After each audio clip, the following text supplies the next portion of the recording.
Hey everyone, we have another great episode of the Roll Radio ahead for you. But before we get to that, please remember to share our posts, hit the like, subscribe, download, or whatever other button there is, and leave us a review wherever you listen. And this will help us to continue bringing you the great content and amazing guests you have come to expect. Now, let's get to the show. This week's guest has done it all in the world of Jiu Jitsu and MMA. He is a leg lock innovator, multi-time ADCC World Champion, tough Season 7 coach, and fought in the biggest Jiu Jitsu and MMA organizations in the world. Listen as he talks about the controversy over his leg lock game when those submissions were still considered dirty, his memories of fighting in the ADCC, Pride, and UFC, and how fortunate he believes he is to be alive after a recent hit and run. Here is the Roll Radio with Dean the Boogeyman Lister.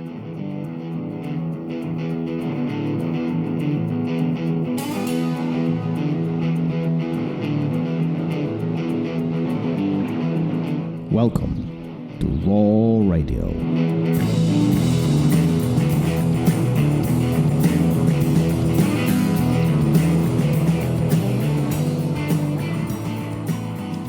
And we're live. Gary, how are you? I'm wonderful. I think we've got a very special guest today. It's going to be a lot of fun. But before we get to that, warriorsnextadventure.com. They are on the road, as you know, filming PTSD versus Jiu Jitsu. And when this airs, they will be in Columbus, Ohio, June 2nd at the Ronin Training Center. Then they will be moving to Until Valhalla, BJJ. That sounds a little scary. In Independence, Kentucky. Submission Fighting, Daisy Fresh in Pettigrew, Submission Fighting. And then they are moving to Granite City, Illinois, June 5th, Head Nod HQ.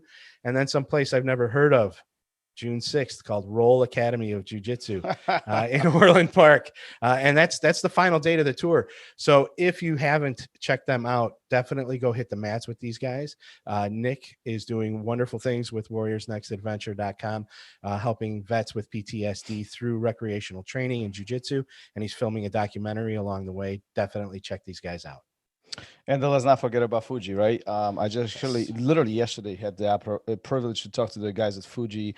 And you know, they actually congratulate us on a great show, and it seems Cool. like they're enjoying and they're actually listening to it too. So shout out to Carrie in particular from Fuji. Thanks for the support and thanks for the great work that you guys do. Make sure you guys go to therollradio.com and enter the survey to get your free gear from Fuji. Yeah, absolutely. And I think maybe you should pay special attention to today's episode. There might be a little something at the end of it regarding maybe that gi giveaway. So, but all right, that stuff's out of the way. Let's get to the real work. All right. The Boogeyman is in the house. Dean Lister. How are you, sir? Do you even go by the nickname anymore, or is that kind of faded away over time?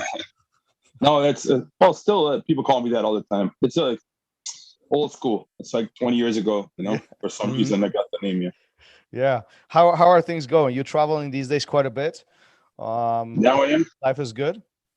Yeah, now it is. Yeah, it was pretty rough the past month or so, but now I'm getting better fast. Yeah. Why don't, if you could tell that story a little bit. I mean, it was less than a month ago. And here you are, you're back on the mats, you're traveling all over, helping people out in seminars and stuff. But if for people who don't follow you too closely, what happened less than a month ago?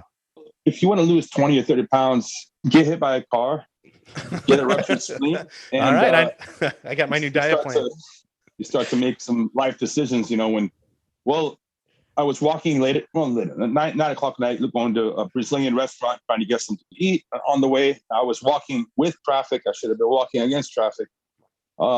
There's a curved road, kind of a desolate, one of the few in San Diego, this curved road, and someone jumped the curb with their car.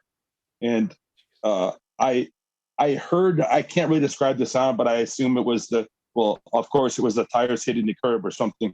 I turned and I put my hands up to protect my head, and it hit me right in my spleens.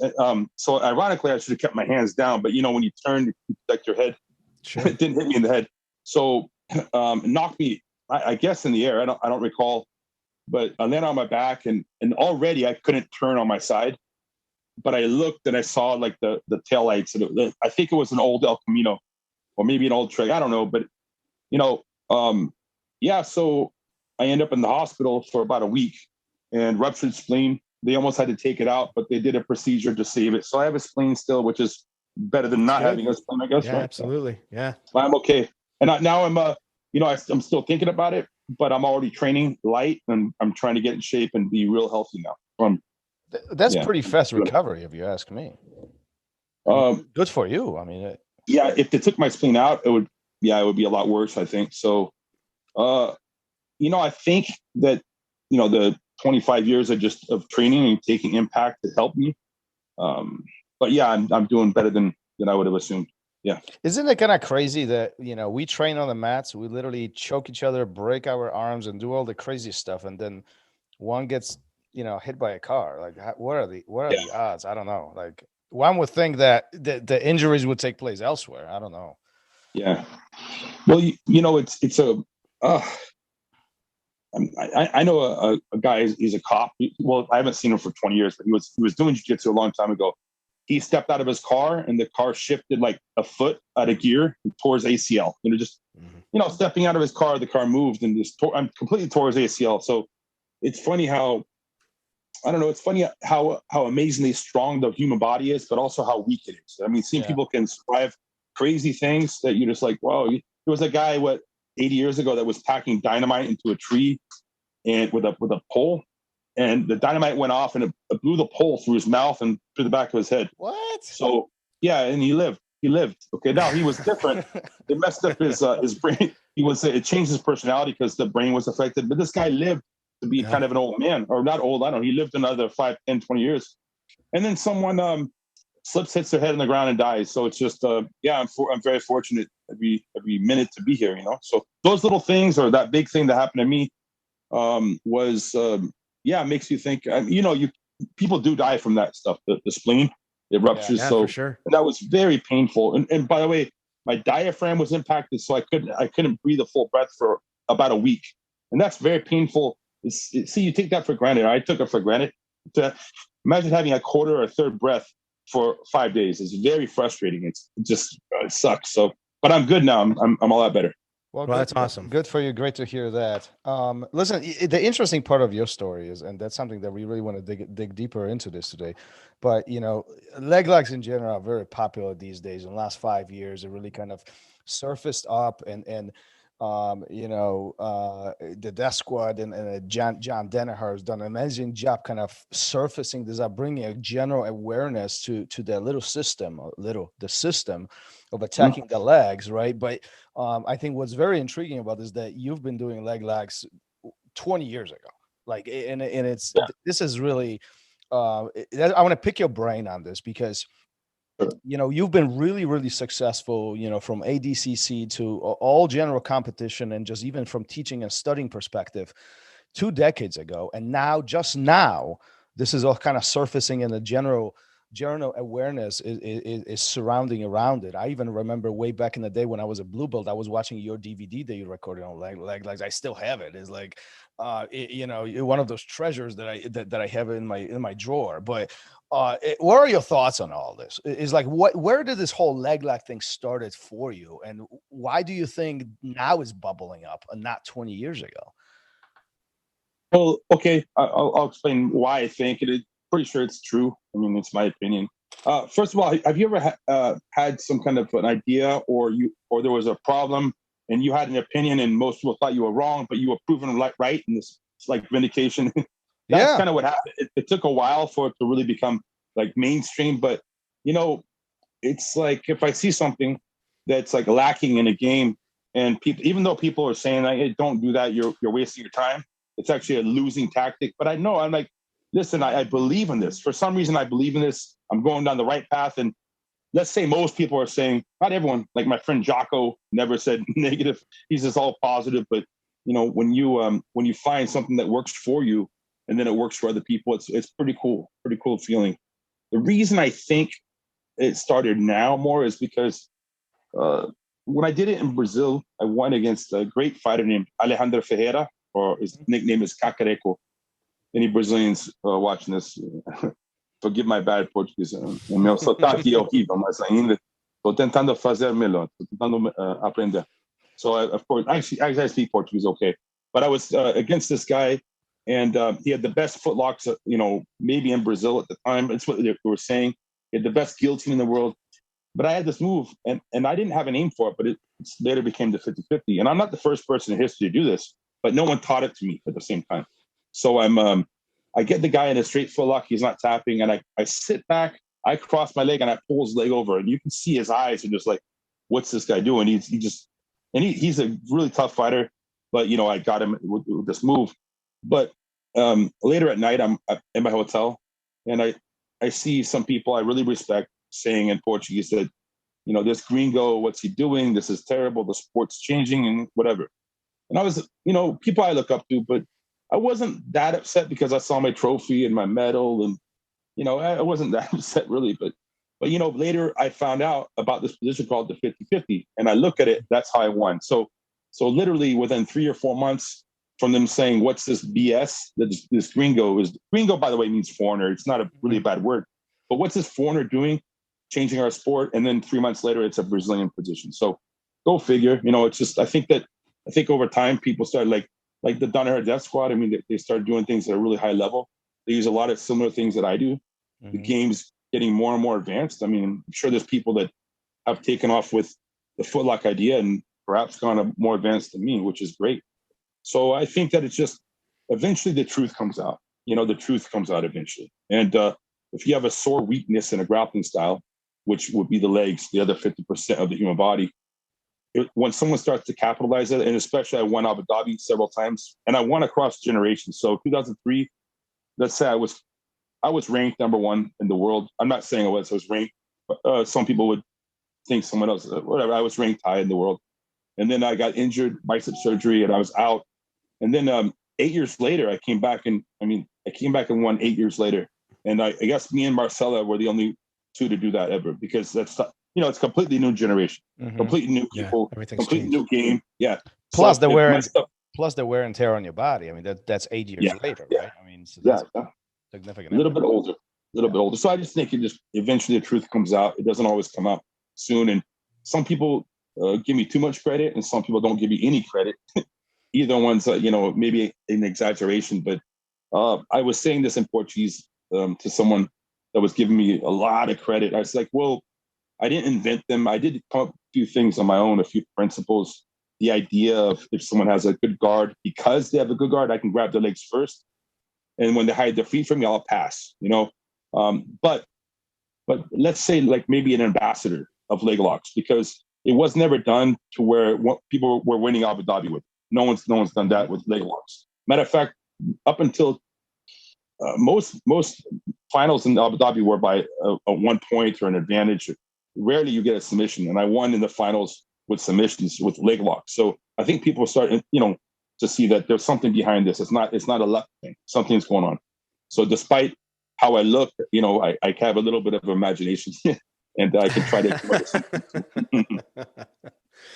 That's great. Do you think that part of this dynamic of leg locks being accepted recently was the rule sets that's surrounding around a lot of those competitions? And it's just maybe in the last recent years, 5 or 10 last recent years really is being accepted on a larger scale. I mean, it wasn't until just recent that IBJJF accepted, serious leg attacks, right? Up to this point, it was very dissected, if you will. Do you think that had a lot to do with the cultural acceptance of the leg locks period in general? Yeah, I think so. But we're in the age where everything's in front of your face. People lie to themselves. People lie around. It's a constant human thing. But the things are in your face now. So something that happens in Japan, you can see on the internet right now. When I was young, it took months for movies to get around the world, or years. I would be in South America. I lived in Venezuela when I was a kid. And the movies that I already seen 2 years before, or 1 year before, were coming out in Venezuela. But now it comes out, the same day or whatever. It depends on the region or whatever. But, it's just things are just spreading around the world so fast, and people are opening their eyes to what can work. Look at UFC. That's another thing too, because before that it was like, who would win, a boxer, a karate guy, or a wrestler? Who would win? A big mystery. People talk. Well, now you see they all work. They all work. Of course, I'm partial to jiu-jitsu, but I respect all the martial arts. So if you look at someone just wondering what else works, well, from a grappling point of view, what else works? Well, legs do work, and they're very efficient. And I did sambo before jiu-jitsu. In sambo, they like equal in Russia. Now, why not? I don't discriminate with submissions. In Portuguese, I had a debate with some black belts, and they were saying that the choke is the king and the arm lock is the queen, the royal family, and the footlock is like the dirty thief. He's like no class. And I said in Portuguese, I said, well, the dirty thief can do things the king doesn't even know about. And everyone started laughing. So there's even a quote of me in Portuguese: "The dirty thief, know the dirty thief, right? Embrace him. Know both. Use both. Be the politician in this case." So yeah. Nice. Well, that often creates this controversial kind of situation, right? But you have a point. I mean, 20 years ago, even 15 years ago, everything was getting around the world much slower. You actually had Draculino recently on the show, and he was talking about when he was competing, in order for him to know who his competitor was, he had to go to the competition and watch them live. Otherwise, he had no clue. He just showed up and kind of, it was there. Today, you can do extensive research about almost anybody. Right. I mean, if you have Instagram, you know what your jiu-jitsu looks like. I mean, it's just simple as that, right? Very true. Very true. Do you think that changes the game from a strategic perspective when it comes to competition itself? Yes. In the end, and this is maybe old-fashioned, and maybe not many people think exactly this way, and it's worked against me once or twice, but I try not to study my opponents too much, because that's something I can't. Okay, control your opponent, of course, but sometimes they'll come up with a new strategy, a new move that you're not training for. Sometimes maybe you're looking at footage, their style has changed. Sometimes your opponent will change last minute, and if you focus, it's not wrong to go over strategy for your opponent. What I mean is, I want to focus more on myself, my problems, not just focusing on what this guy missed. I want to know that. One time that bit me in the ass was facing Ushesha. And this is I'm 37, I'm in China. He's like 21. And I didn't know he's one of the few Brazilians that has a bridge like a wrestler. He's one, I mean, others have it, but he has like a crazy high level wrestling bridge from the mountain. I mounted him.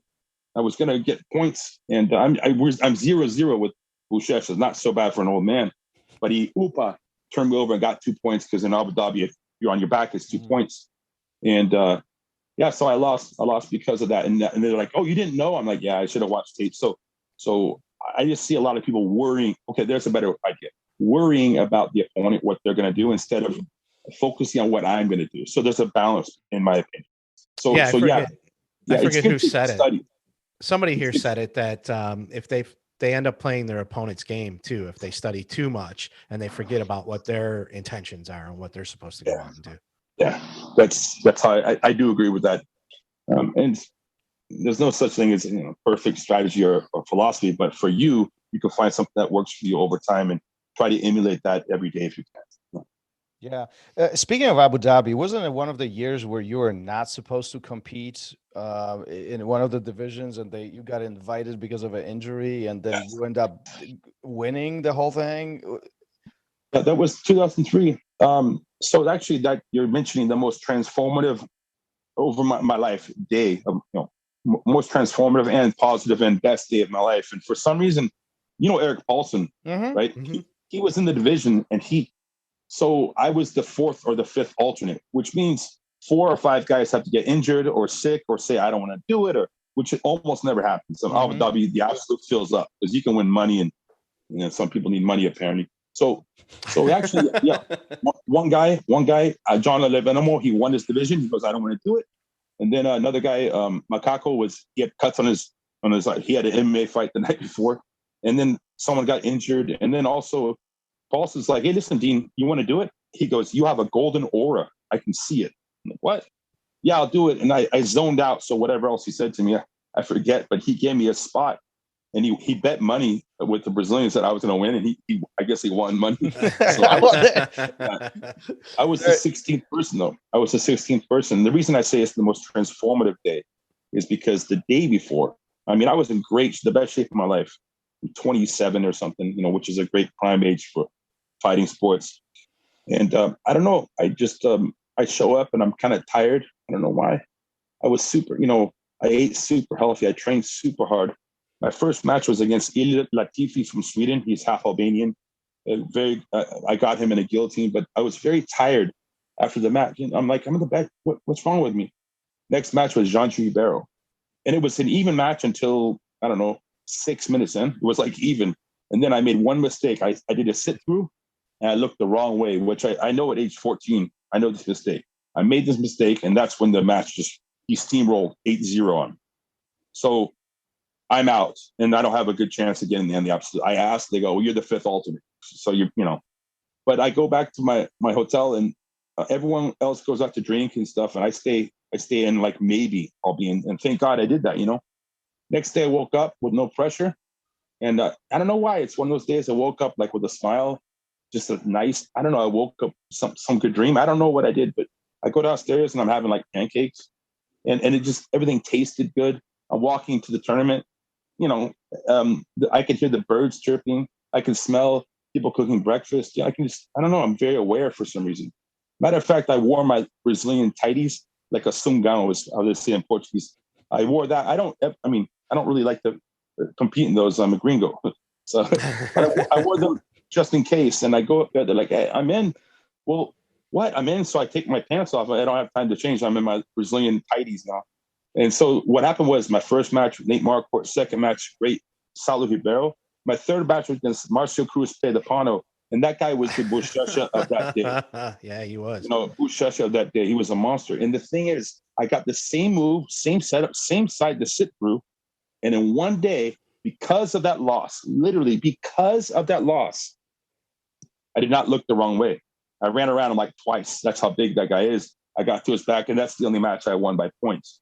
But if I did not lose that first day, I don't know why it got me relaxed and got me super chill. And technically, I did not make a mistake this time, and I won. And then Alejandro Ferreira in the finals, that guy beat Verdum 5 or 8-0. He footlocked Comprido.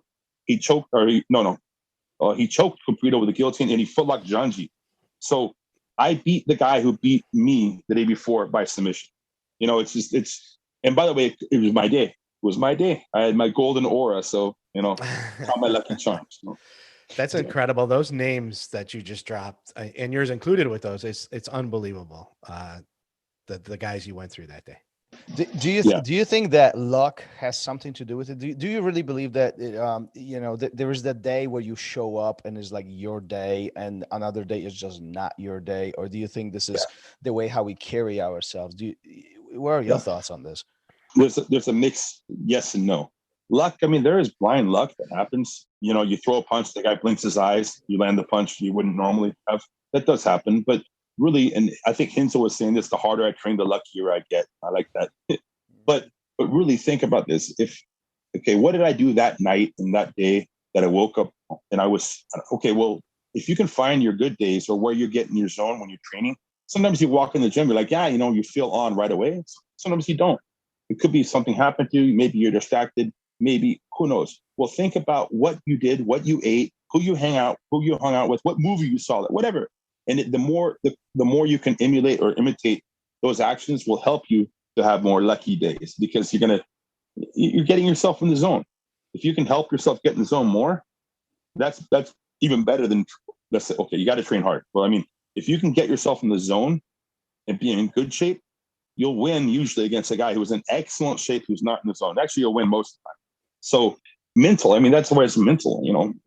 What did I do? Why am I chilling? Why am I relaxing? Why do I feel good today? Luck, yeah, but you can practice being lucky. You know what I'm saying? You can practice being in that frame of mind where you believe in yourself, but not too much. You don't believe your own bullshit, but you believe in your ability. There's a fine line. There's a dichotomy, as Jocko always calls it. My brother Jocko. There's a double meaning of things. But yeah, luck. There's always blind luck. They call it a puncher's chance. You can always throw a punch and hit someone luckily, but jiu-jitsu is hard to have a puncher's chance. You could have your good day, your bad day, but if you can try to emulate or imitate what you did when you have a good day and replicate that on your competing day, that's going to help you. It took me a while to figure that out, by the way. It took me a while.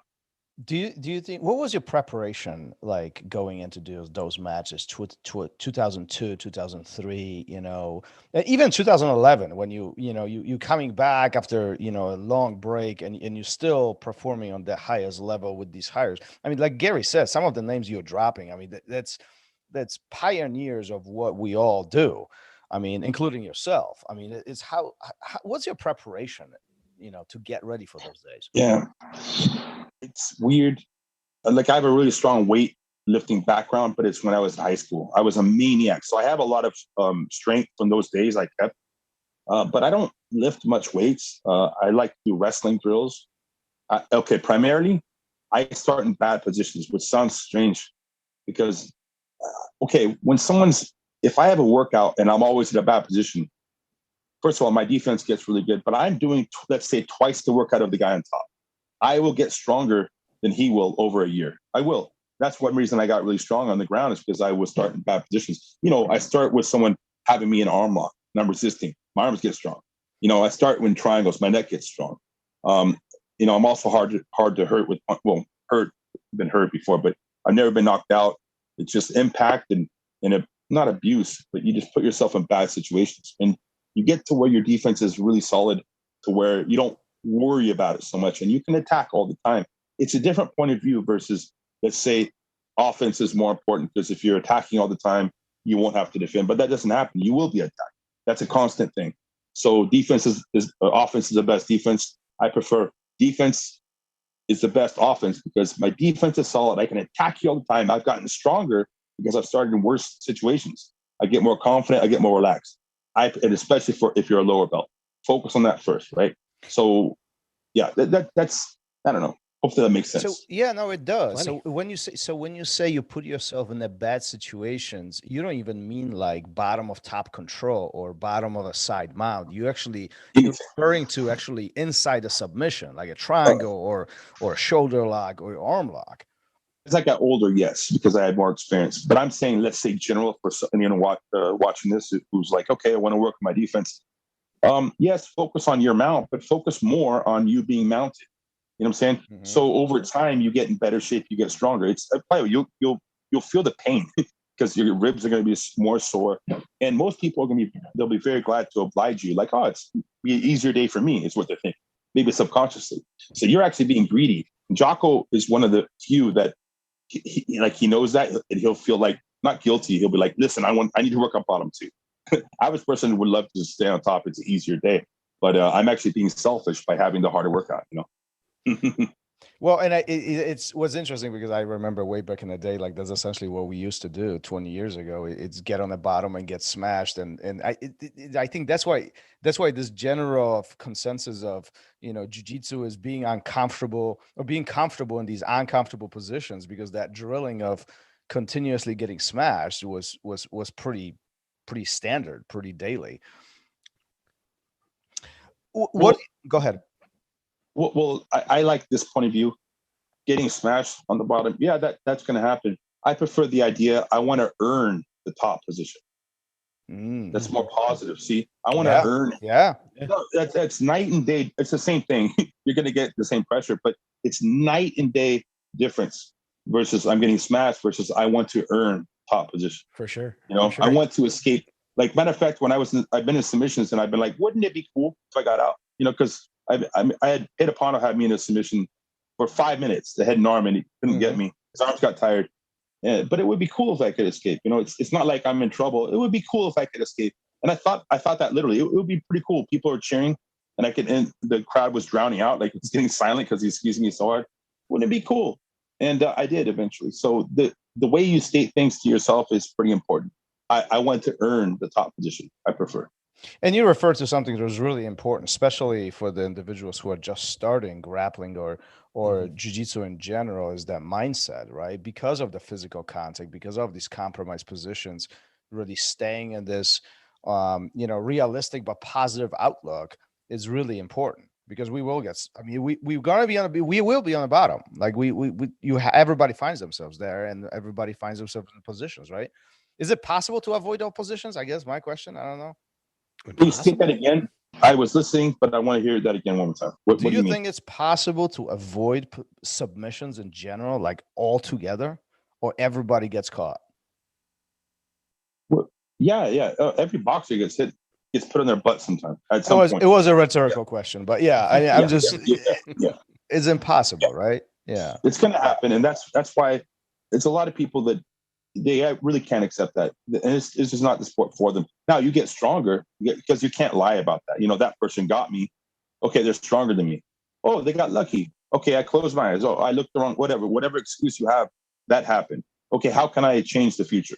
Okay, learn a different way, get in better shape, relax more, all kinds of things. So it's a path to self-improvement, essentially. And many martial arts are, but especially jiu-jitsu with the problem solving. The problem solving in jiu-jitsu is, in my opinion, along with wrestling and they're all hard, but the amount of ways you can tie arms into knots is it's almost infinite. With the uniform is even more.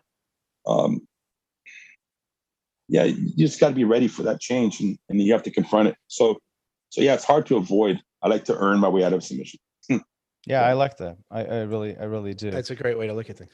You mentioned the uniform. How come no gi for you versus gi? And I know you've trained with gi. You're very efficient with gi, but it seems like your popularity, the a lot of the achievement that you have achieved or you reached, it was in no gi. How come? Yeah. Well, I'll make an hour-long story into a 2-minute explanation. My first coach, my original coach, Fabio Santos, and we're good today, but we had a time where we were not on speaking terms, and it was because I was doing Abu Dhabi and I was fighting, and he wanted me to do more gi. I said no problem. I would do no gi terms with my gi on, actually. But that's an advantage for your opponent if they know about the gi. It really is. Okay, people can look. It is. So I'm thinking I'm going to go into a fight wearing a look. And I wanted to fight in Pride. And then, of course, UFC. Eventually, I did fight in Pride. So I'm getting ready to fight potentially in Pride. I'm fighting in Key in the Cage. The guys I'm fighting are not wearing gis. That's all I was doing gi. But he really got offended by this. There's a lot of history about luta livre, which is no gi, and jiu-jitsu, which was a gi. There's even ideas that it was a class struggle. I know about it, but I don't want to say too much more. I mean, there's all kinds of theories. So there was like that's how he was raised. Gi is good and no gi is bad. And then it got to a point where he didn't want me even training like wrestling takedowns, because there's no gi and I'm hanging on wrestlers. So I'm doing boxing. Why? It's not jiu-jitsu. Oh, you want to do Abu Dhabi? No, we have to do the mundials. And so I'm like, well, I want to do this stuff. And we had a big falling out. And now my name was a little bit tarnished at the moment, not in Brazil, let's say around, because Fabio and his friends are very respected names. So I'm like, you know what? I'm just going to win Abu Dhabi, or I have to, or let's make that my goal. And it worked out for me. Okay, which is kind of a crazy goal, It's a high one. Yeah, it's a high one. But if you don't feel welcome, and I do now, it's all different now. It's fine.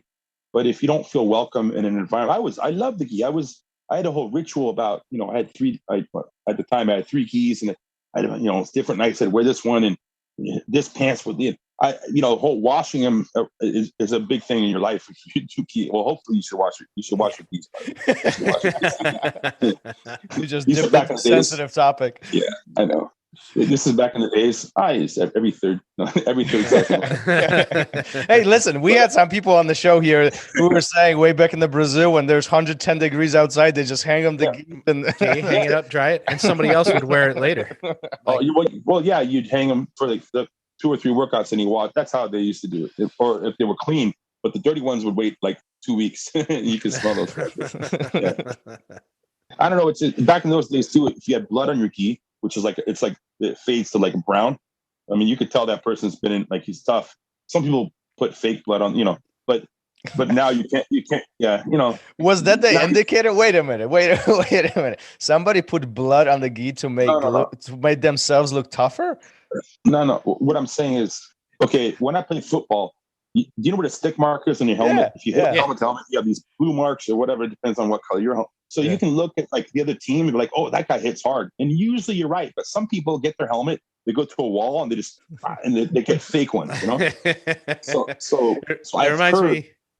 Yeah, it reminds me of the video. Thomas has shared it with me. I'm sure other people have seen it, where the guys are taking the 2 water bottles and they're smashing the one guy's ear with the water bottle to give him a cauliflower ear. Yeah. Like that's Yeah.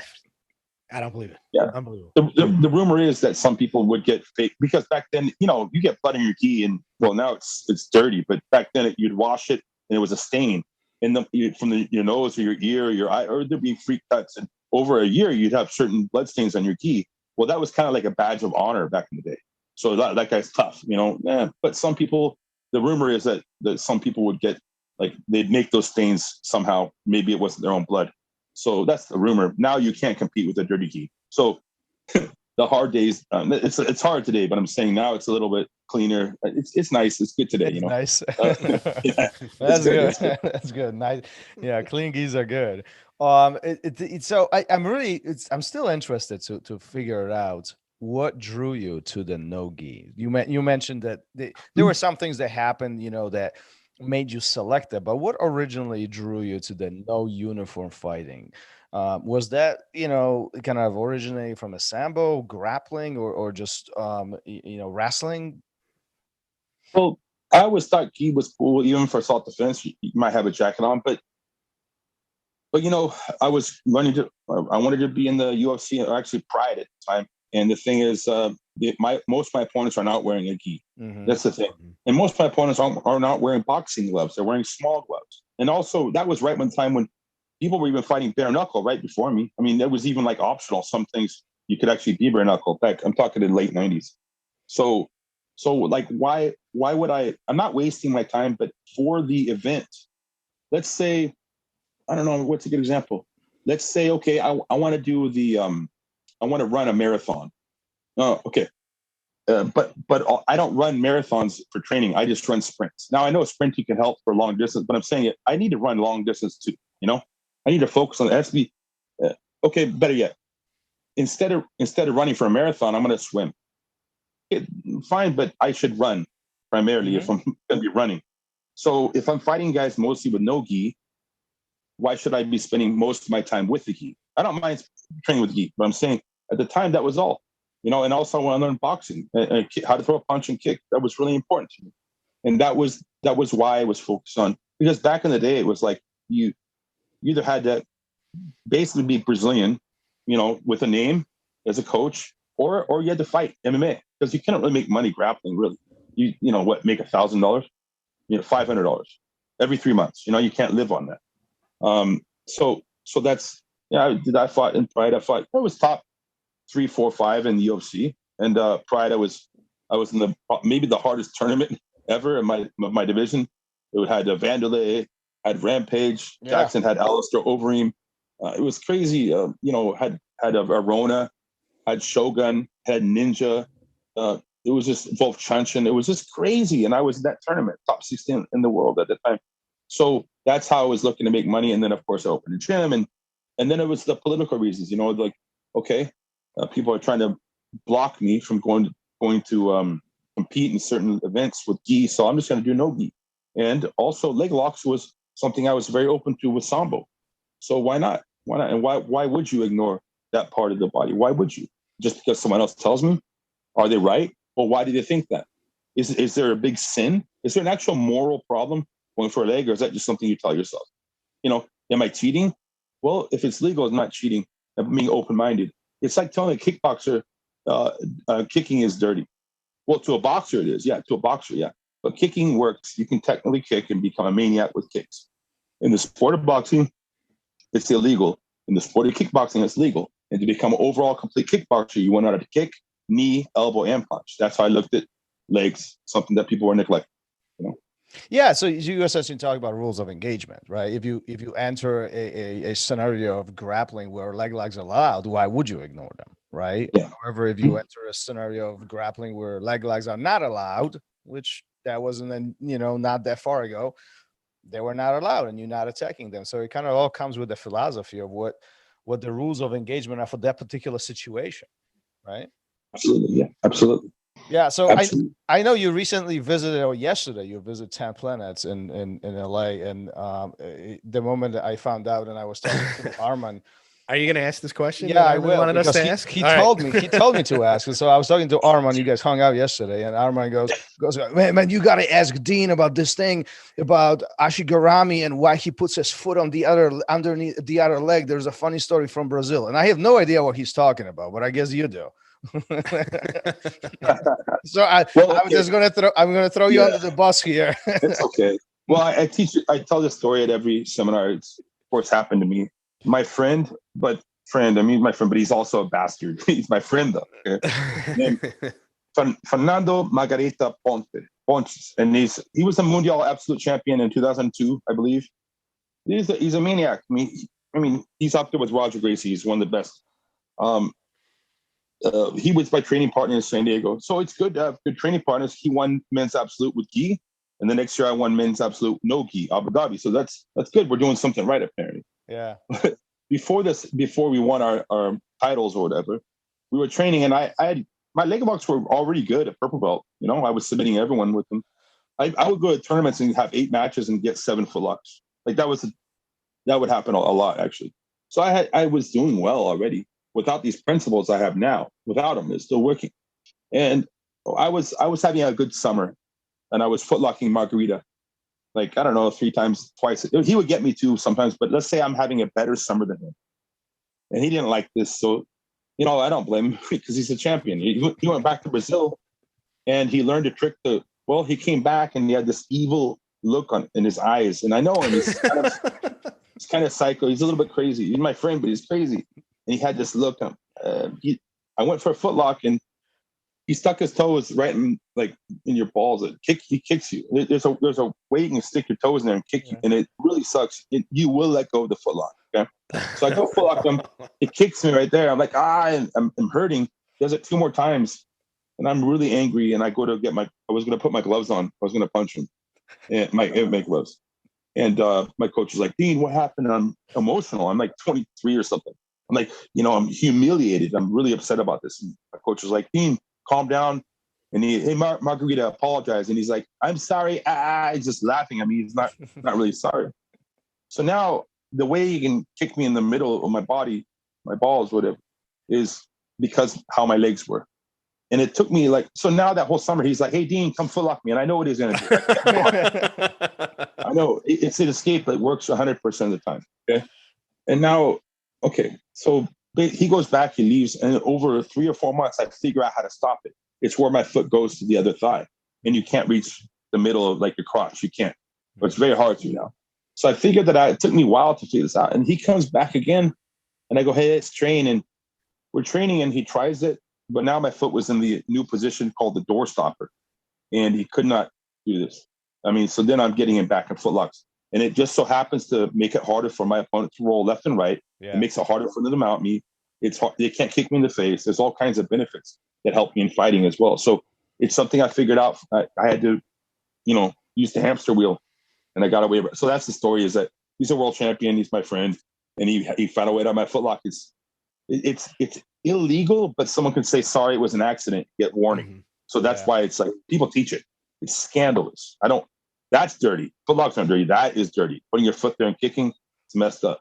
So that's the story. That's all. So what you're saying, that footlocks are not dirty, but stopping footlocks is dirty. The way the balls, that's dirty. Yeah. But biting someone's face is dirty. Yeah, that's in my opinion. I might be wrong, but listen, we've been at this for a while, but I'm curious, what are your thoughts between the old school jiu-jitsu from 25 years ago versus what we see today, this new school of jiu-jitsu? You've been through all of it. You trained and competed a long time ago. You teach seminars very frequently these days. You visit a lot of academies. Differences, is it better now? Has it improved? Was it better before? What's your preference? What are your thoughts on all this? Jiu-jitsu is evolving. There's no question about it. Yeah, it's better now. And also the athletes, we have better athletes today. It just in general, look, okay, boxing from the 20s looked way different than boxing in the 80s. Mm-hmm. And the 80s looked way different than, let's say it was more from 20s to 80s. But look, the way Mike Tyson and Hearns and Hagler and those guys fought, absolutely incredibly technical. But the way that Floyd Mayweather moves is a little more, it's just over time things sharpen up. Now, there's been groundbreakers. Okay, look at American football. Look at soccer or football, whatever, from 80 years ago. It's same sport, but done a little bit differently. Look at fighter aircraft in the military 50 years ago versus now. So technique and technology are kind of similar. Tech, whatever that means in Greek, I don't know. But there's something about that. It develops over time. Technique and technology. So I think that the athletes of my time had it a little harder, like it was just tougher. Today, the athletes are stronger and the competition is higher. So it's tough. But I mean, like, you'd have blood on your gi. It was just, no one was doing it. Well, people were doing it. What I mean is it wasn't a household popular thing. So you were kind of like you were the kind of strange guy when you did this kind of stuff. It was cool, but like you're a cage fighter. Now it's like UFC is a super popular thing. So we went through a different time of development. I think the sport is more advanced and the athletes are better today. And so the level is higher than ever. But at the time, there's always a level for the time. What, recently somebody said that, way back in the day, or the old school jiu-jitsu, old school competitions, 2000s, 2005, somewhere around there, you didn't have all these tools that you have today. And it's almost it feels like cheating today because you have all access to all this technology. And obviously we are by far smarter as far as our bodies and conditioning and cross training and all the other things. What do you think? Was it harder to train way back then, or is it, it's just part of the evolution? With the internet, that's primarily the thing that changed. Like dating now, I'm going to date a girl. It's different now than it was when I was in high school, for sure.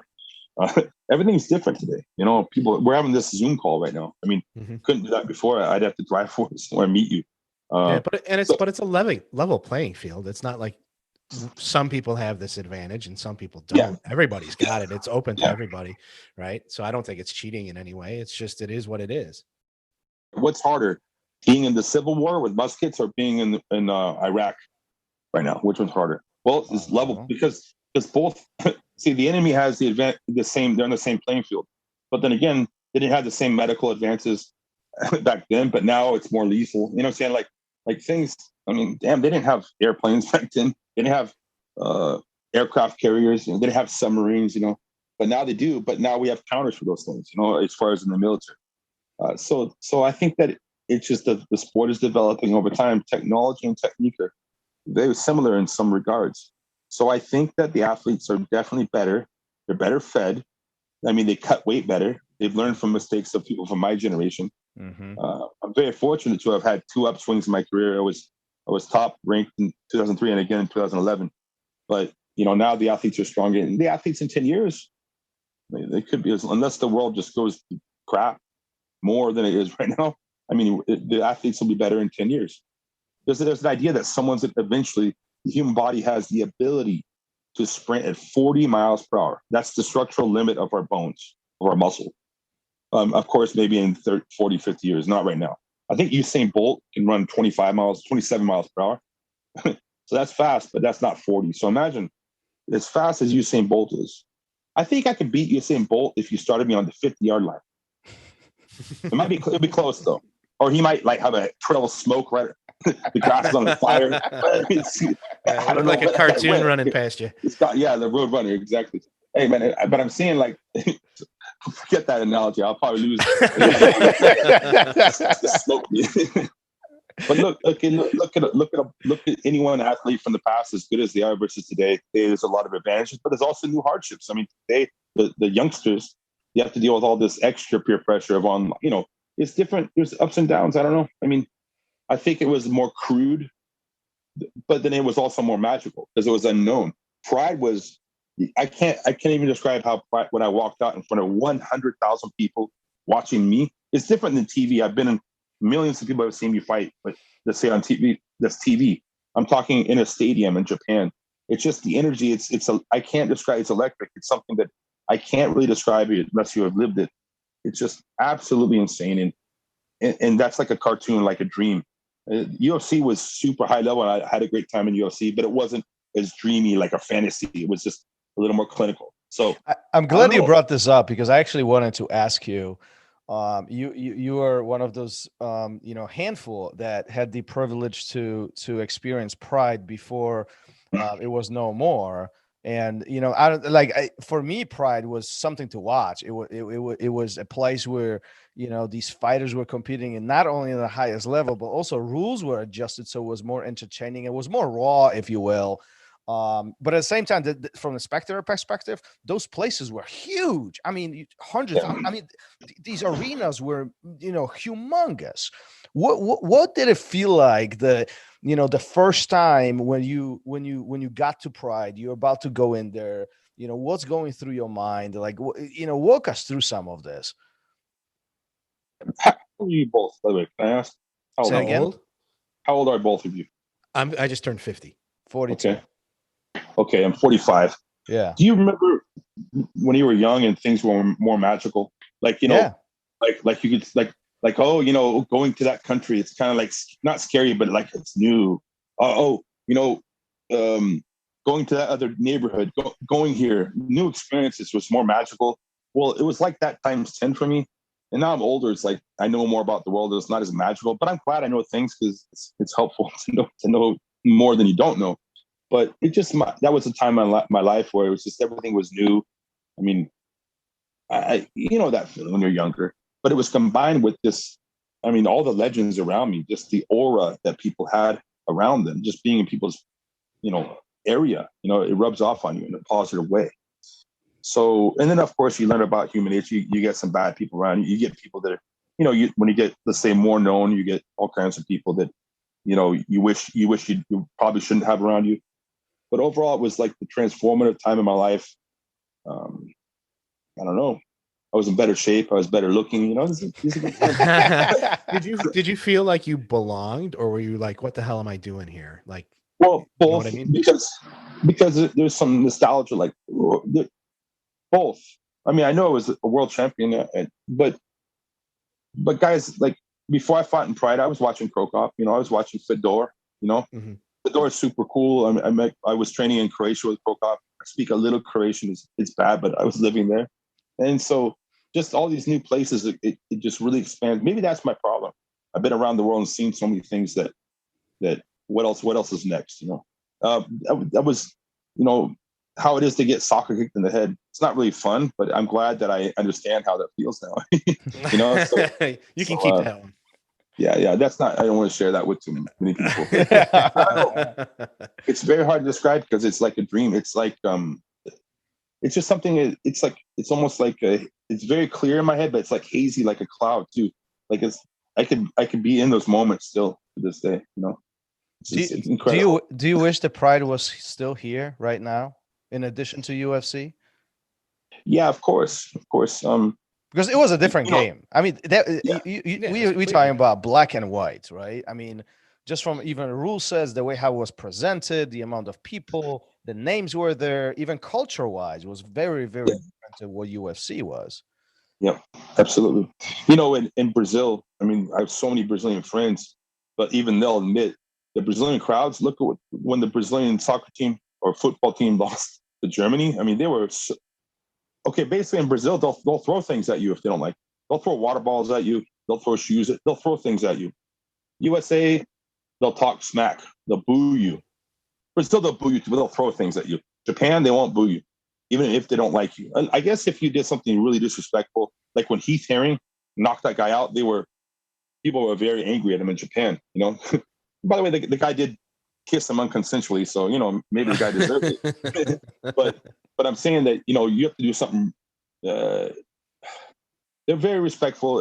I'm not stereotyping. I'm saying generally the culture is they're very respectful, honorable people, and I don't know, I had a great. And also walking around, they kind of consider you like a modern day samurai, and girls would faint. Like I'm not Michael Jackson, but yeah, girls would like.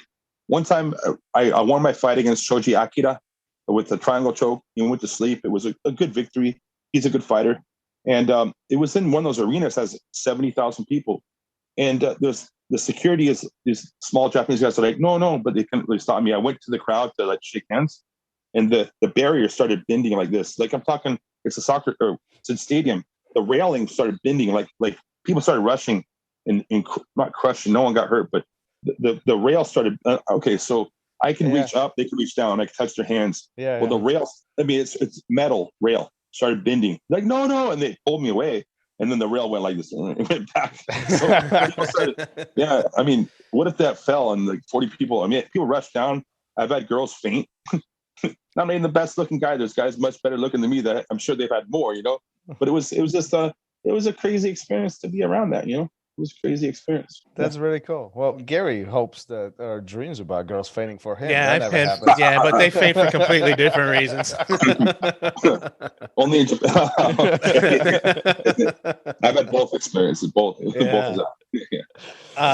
Boy. Dean, thanks for doing this. I mean, listen, before we've been at this for almost an hour, but before we wrap this up, we do this end of every episode. We have 5 questions for you. We didn't tell you about this. This is kind of rapid questions. Okay. Shoot first thing that comes to your mind. Sometimes they are, funny. Sometimes they are more serious. Sometimes they are longer, shorter. It's just a good wrap up to the end of the conversation. Gary's going to lead on this. Let's see where this takes us. Yeah, for sure. Let's get started here. Okay. So, I mean, you started wrestling in high school, but what was it like the first time you stepped on the jiu-jitsu mat? Very humbling. Yeah. Because I could be on top pretty easy as a wrestler, but you leave your arm in the wrong place and it's gone.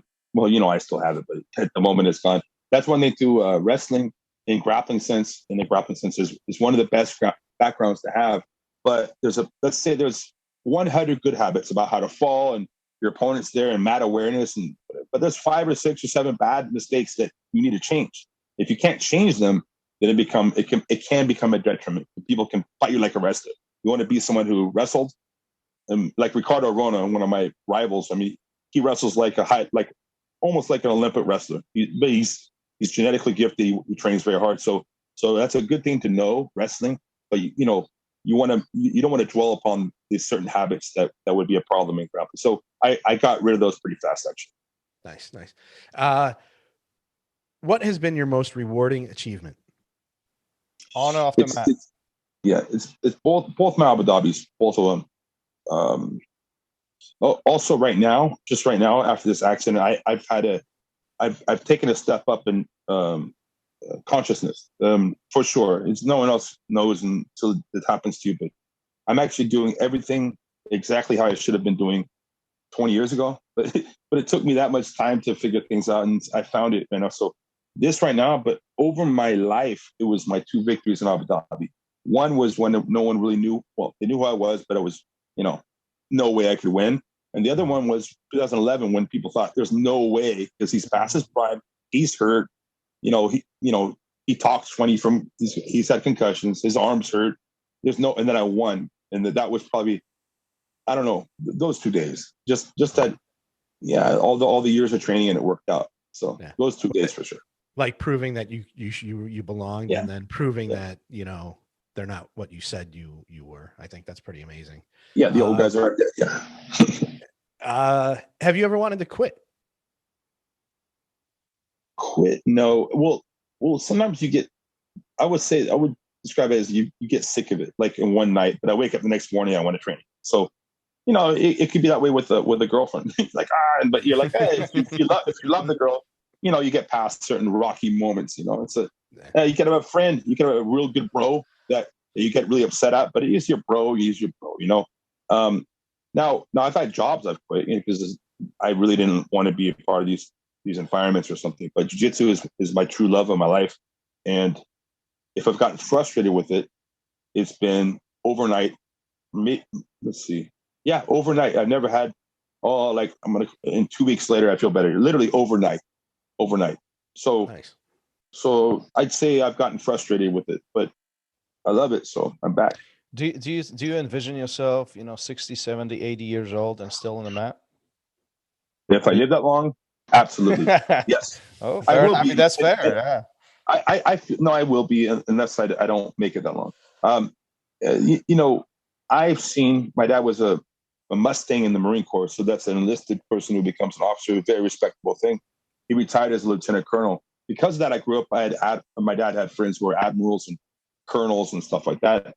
And a lot of them So I'm talking like 4 people. I'm talking off the top of my head, old guys that retired at age whatever, 50s, whatever. And then 3 years later, they die. They almost all die because their whole meaning of life is kind of taken away from them, or they stopped it, and they have a nice retirement. They're all set, and they're not actively using their mind, and they die. It just happens to human beings. So I think I'm fortunate to be in a situation where my passion is what I do with my life. But people who find their career and they don't replace that with something they love, usually they don't last that long. But in my case, I'll never get sick of jiu-jitsu. I don't think so.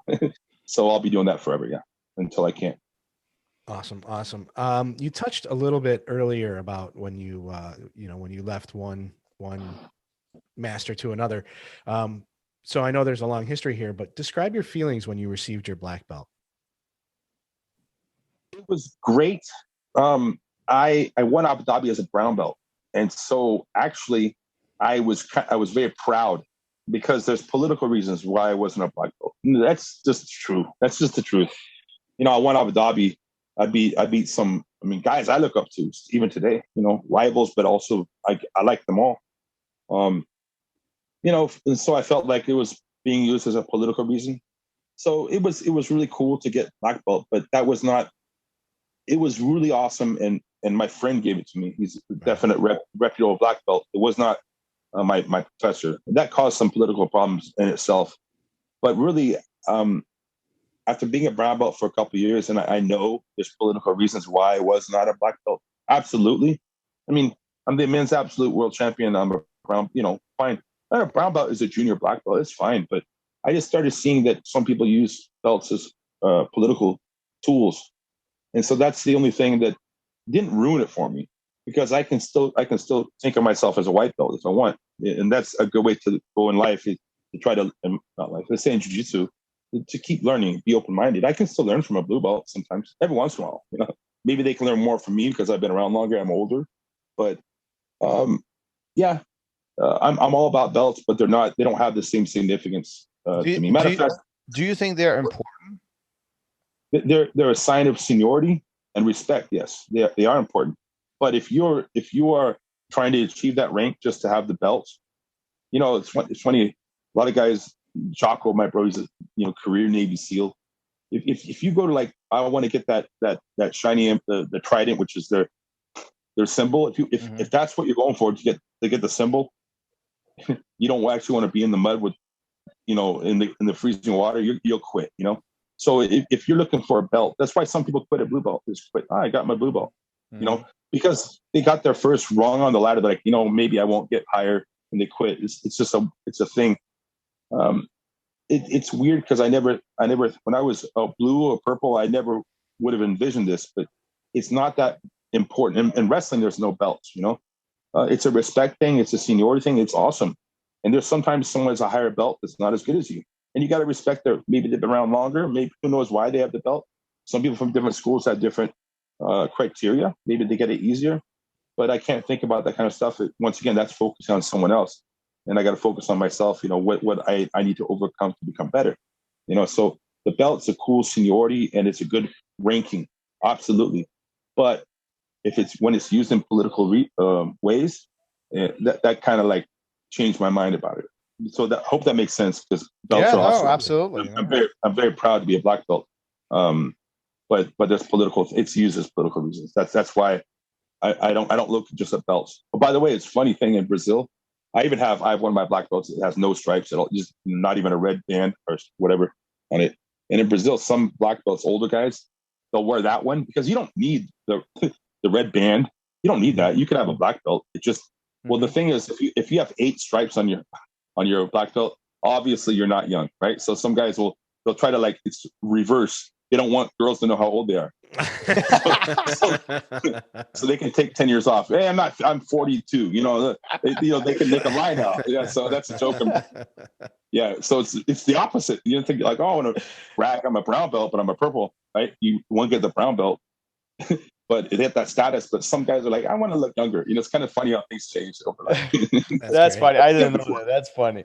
I have one. I have saving up. I've saved up. Yeah. And speaking of belts, the last question is always, do you wash your belt? No, never. By the way, those are like fighting words. If someone washed my belt for me, I don't know what I do. That's a, I know it's that's a black or white subject. Some people say yes, some people say no, but that's old school. And yeah, belt, put some frankincense and myrrh. I don't know, put something on it if you want, but yeah, don't wash. This is my feeling. You want to have that. You want to have that. It's okay. That belt. This is a safe place. No judgment here Yeah, whatsoever. we're not going to judge you. No way. No way. Listen, it's been blast talking to you, and I know we've been trying to get this scheduled for a while now. I'm glad that you were able to make some time and really have this great conversation with the great stories. It's been a blast. If where can people find you? Social media, websites, anywhere? I mean, where you're doing a lot of seminars all around. If anybody's interested. By the way, if you're ever in Chicago area, let me know. I would love to have you in my academy, and we can figure that out. But where can people find you? Where are you accessible? Well, my Instagram is Dean Lister, DJJ, and yeah, I'll be teaching lots of seminars soon. Jocko and myself, we're going to come up with a basic criteria online. Like, I know a lot of people do it, but it'll be Jocko, myself. It'll be kind of a little bit different. It'll be kind of cool, OG style. And so check out Jocko, check out myself, and the future is going to be good. We're growing the sport. Sounds like you guys are brewing something together. Yeah. Well, we're doing his musters, which is like his assemblies. I'm doing that with him, teaching jiu-jitsu. We're doing things, all kinds of good things. We have that Origin camp in August, and yeah, we're gonna have this. It's gonna. I don't want to say the website name yet, but it's Jocko already has the website, and we're already making this. It'll be like a complete from A to Z, not just leg locks, everything. All the principles, all the movements, all the moves, all the techniques, all the combinations, all the strategies, the ways to train your mind from Jocko and myself for jiu-jitsu. And it's going to be fancy stuff, but mostly fundamental, basic stuff. Little differences I have, it's going to be in that system. It'll be good. It'll be popular, I'm sure. I can't wait to see that. That sounds really good. Really good. Amazing. All right. Well, let's wrap this up for today. Thanks for hanging out with us. Thanks for all the great stories. I mean, this was a blast, Gary. What do you think? Yeah, absolutely. And I'm very happy to hear that you're doing well, healing up quick. So good luck with that in the future too. And thank you so much for doing this with us. I appreciate it. My honor, brother. I'll see you on the mat one day. Okay. I hope so. Peace. All right. Whoop. Before you go, if you were listening at the beginning of the episode, I said today we would probably be giving away a Fuji gi, and we are. All you have to do to win one of those gis is go to therollradio.com and take a quick survey about whether or not you wash your belt. Then you are automatically entered to win a Fuji gi of your choice. I already went to the random number generator and to the site, and the winner today is number 56, Cheney. Cheney, all you have to do to claim your prize is wait for my email. Then you will have 72 hours to respond. You will have all the info you need to pick the Fuji gi of your choice, and the prize will be on its way. Again, all you have to do to be a lucky winner like Cheney is go to therollradio.com and take the survey. Do you wash your belt? Then you are automatically enrolled to win. We give away one every month, and today, Cheney is the lucky winner. Thank you for listening to Raw Radio. If you enjoyed the show, don't forget to leave us a review and help us make the show even more amazing. For future episodes, check out our website and follow us on all major podcast platforms. Take care.